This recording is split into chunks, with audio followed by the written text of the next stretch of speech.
He sat in the corner of the small café, the rain tapping softly against the window, as if reminding him of every lonely afternoon he'd spent since his wife, Claire, passed away 3 years ago. Daniel hadn't planned to stop there that morning. He'd just been driving aimlessly, trying to fill the silence that had grown louder in his empty house. The little café wasn't fancy, just a quiet place with wooden tables, the smell of freshly brewed coffee, and the kind of warmth that made people stay longer than they meant to. He ordered his usual, black coffee, no sugar, and waited, staring out the window, lost in thought. When she brought the cup to his table, his heart stopped. The waitress smiled gently, her voice soft but familiar. "Here you go, sir," she said, setting the cup down carefully, the steam rising between them like a curtain of memory. Daniel looked up, and for a brief, impossible second, he saw Claire.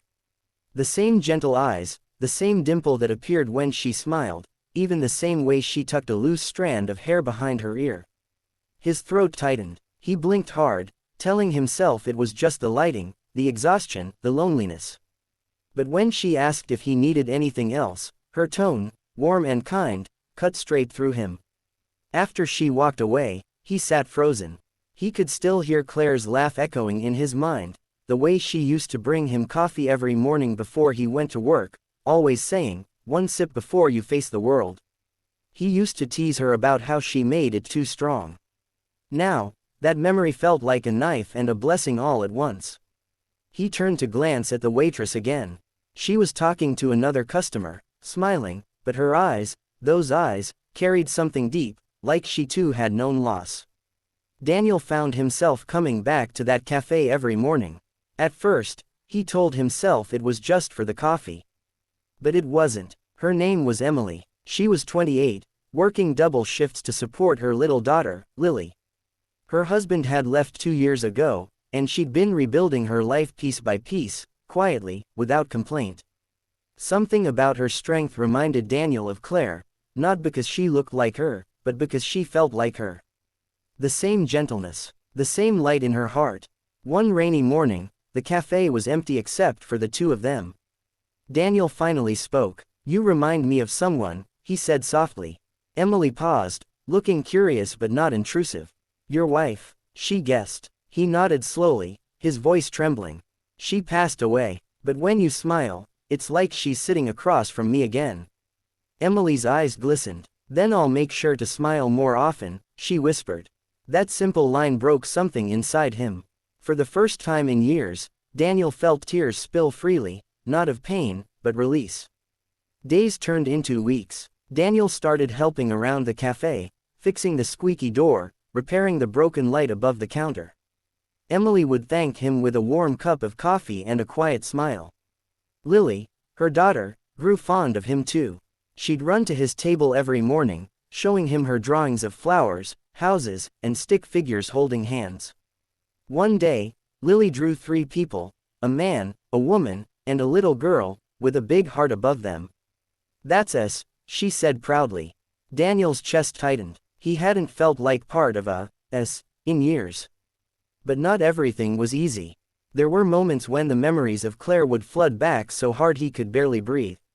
One afternoon, he found himself staring at Emily, realizing that though she reminded him of his late wife, she wasn't her. And that was okay. She had her own scars, her own laughter, her own story. Emily saw the pain in his eyes and reached across the table. "You don't have to choose between remembering her and moving forward," she said softly. "Sometimes, love shows up again in a different form, asking to be seen, not compared." Those words stayed with him. Slowly, Daniel started to heal, not by forgetting, but by opening space in his heart for something new. He began to smile more, to laugh again. And in that small cafe, between the clatter of cups and the smell of coffee, he found warmth he thought he'd lost forever. Emily, too, found something she hadn't known she needed, someone who saw her not just as a tired single mother, but as a woman capable of love and light.